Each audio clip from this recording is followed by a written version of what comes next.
नमस्कार सर, मेरा नाम है सर नरेश नामदे और आपका हमारे यूट्यूब चैनल पर बहुत बहुत स्वागत है। Thank you. और बड़ी ही प्रसन्नता होती है कि आप जैसे महान शिक्षकों के साथ मुलाकात हो पाती है कि जिन्हें राज्यपाल मध्य प्रदेश शासन के राज्यपाल पुरस्कार से सम्मानित किया गया है और देश के सबसे महानतम जो पुरस्कार होता है एक शिक्षक के लिए राष्ट्रपति पुरस्कार से भी सम्मानित किया गया है। Thank you sir. हमारी तरफ से और पूरे भारतवर्ष की तरफ से आपको हार्दिक हार्दिक शुभकामनाएं। Thank you. तो शुरू करते हैं सर के साथ परिचय के साथ। सर आपका शुभ नाम?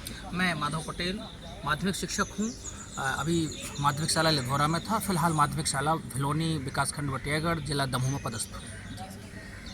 तो सर सबसे पहले हम एक नज़र डालते हैं आपकी छात्र जीवन पर। तो शुरुआत करते हैं सर 1 से कक्षा 5वीं तक जहाँ पे आपने अध्ययन किया है उस शाला का नाम आपको याद है? बिल्कुल। क्या है सर? मेरा गांव नेटो प्लेस जहां मेरा जन्म हुआ था वो दमोह जिले के हटा ब्लॉक में दादपुर करके है। वहां के प्राथमिक शाला में 1 से 5 तक मैंने अध्यापन कार्य किया है और शासकीय प्राथमिक शाला दादपुर। मुझे बखूबी याद है कि कैसे वो टीचर हमें वहाँ ट्रीट करते थे, कैसे उन्होंने पढ़ाया है। बड़ा ही प्रेरणादायी रहा उस समय मेरे लिए। सर आपकी एक द मोस्ट फेवरेट टीचर का नाम जानना चाहेंगे? मेरे वहाँ प्राथमिक शाला में पढ़ाने वाले शिक्षक थे मतलब हैं, अभी भी हैं, रिटायरमेंट हो गया उनका, श्री नौनेलाल अहिरवार। और निश्चित रूप से एक सौभाग्य का समय ये रहा कि मुझे उनको ट्रेनिंग देने का भी सौभाग्य मिला हुआ है। आज भी वो मेरे सबसे बेहतरीन टीचर्स में से एक ही है। बहुत बढ़िया सर। क्या है कि जो हमारे 1 से 5 तक का जो जीवन रहता है वो बचपन का जो पढ़ाई लिखाई रहती है, जो छात्र जीवन होता है उसमें टीचर वास्तव में आके सीधे हृदय में बस जाता है अगर वो उस प्रकार से शैक्षणिक गतिविधियां करा रहा हो या पढ़ा रहा हो। नहीं, और आज भी उनका वही स्थान है जो उस समय था, आज भी वही, और इतना शानदार तरीके से उन्होंने पढ़ाया है कि मज़ा आ गया, आज भी याद है। जी जी। इसके बाद चलते हैं सर कक्षा 6, 7, 8वीं जो हमारा मिडिल सेक्शन होता है।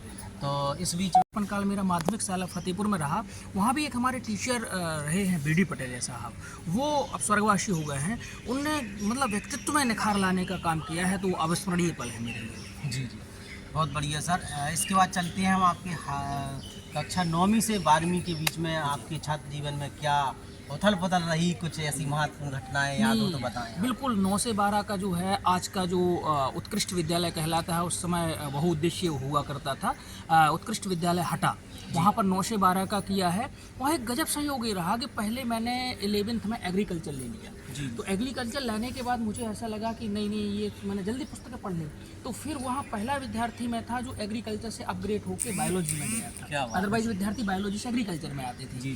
और वहाँ पर एक इंग्लिश के टीचर रहे हैं, अभी डाइट में हैं, AK सिंह साहब। उनने मुझे जो बोलने के लिए अवसर उपलब्ध करवाया, जो मतलब तराशने का काम किया, वो AK सिंह साहब और LS ठाकुर साहब रहे हैं। LS ठाकुर साहब सेवानिवृत्त हो गए हैं और अभी डाइट के प्रशिक्षण प्रभारी रहे हैं AK सिंह साहब। उनका बहुत ही महत्वपूर्ण योगदान है मेरे जो बोलने में या व्यक्तित्व निर्माण में, बहुत महत्वपूर्ण भूमिका है। क्या सर हाई सेकेंडरी लेवल पे ही आपके दिमाग में ऐसा विचार आया, ऐसा विचार मंथन हुआ या सोच बनी कि हमें भी आगे चल के एक अच्छा और उत्कृष्ट शिक्षक बनना है? नहीं, एक्चुअल में जैसे मैंने MSc करने के बाद में PG कॉलेज देवरी में कुछ समय के लिए पढ़ाया, तो वहाँ पर मुझे बच्चों के पढ़ाने के बाद कुछ कठिनाइयाँ लगीं। तो मैंने सोचा हायर एजुकेशन की बजाय अगर हम प्राइमरी एजुकेशन पर फोकस करें।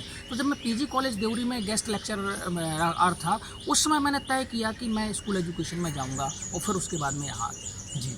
तो सर आपने सबसे पहले जो प्राइमरी एजुकेशन को चुना ताकि बच्चों को पढ़ाने में आपको रुचि थी और आसानी लगे, उन्हें कठिनाई वाले सब्जेक्ट को आसानी से समझाया जा सके।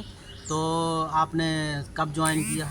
मैंने 2007 में ज्वाइन किया और फिर उस समय से लगातार प्राथमिक शिक्षक के रूप में? नहीं, माध्यमिक शिक्षक के रूप में किया और लगातार फिर माध्यमिक जो स्कूल के विद्यार्थी होते हैं उनके साथ काम करने का अवसर मिलता रहा। तो कितने वर्ष हो गए सर आपकी सेवा? 18 वर्ष पूर्ण हो गए। 18 वर्ष पूर्ण हो चुके हैं। और सर आप हमारे सम्मानित श्रोताओं को बताएं कि सबसे पहले जब आपको राज्यपाल पुरस्कार से सम्मानित किया गया तो आपके हृदय में कैसे विचार आ रहे हैं? देखिए, बिल्कुल ईमानदारी से बताऊं, मैंने पुरस्कार की सोच के काम नहीं किया, लेकिन जब मैंने देखा कि ऐसा काम करने से लोगों को पुरस्कार मिल जाते हैं, तो मैंने कहा मुझे भी आजमाना चाहिए, शायद मेरे काम उस क्वालिटी के हों। और जो एक फॉर्मेट होता है, पूरा फिलअप होता है फॉर्म ऑनलाइन, वो मैंने भरा, डिस्ट्रिक्ट में अनुशंसा हुई, फिर स्टेट गया, स्टेट वालों ने सेलेक्ट किया। तो वहाँ से मुझे ये लगा कि पूर्ण पारदर्शिता है, अगर कोई व्यक्ति काम करता है और उसका सही से संपादन कर ले, संग्रहण कर ले, तो कोई बड़ी बात नहीं है, ये प्लेटफॉर्म उसको भी मिल सकता है।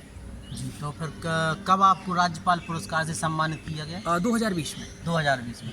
और फिर इसके बाद आपके हृदय में, दिमाग, मन, मस्तिष्क में विचार आया राष्ट्रपति पुरस्कार के लिए? जी, हुआ क्या सर कि पहले भी करते रहे और फिर जब राज्यपाल पुरस्कार मिल गया उसके बाद भी काम किया।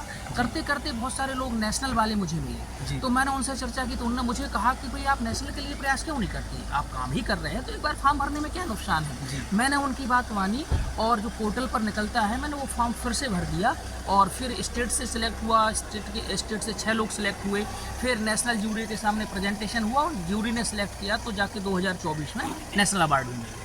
सर आपके विद्यालय का नाम एक बार हमारे श्रोता फिर से जानना चाहेंगे? मैं जहाँ पदस्थ था वो था मेरा शासकीय नवीन माध्यमिक शाला लिधौरा, लिधौरा। लेकिन फिलहाल विज्ञान के पद के कारण मैं अतिशेष हुआ जी। तो फिर मैं गया माध्यमिक शाला भिलौनी में। अच्छा, तो अभी वर्तमान में आपकी पदस्थापना माध्यमिक शाला भिलौनी में। भिलौनी में।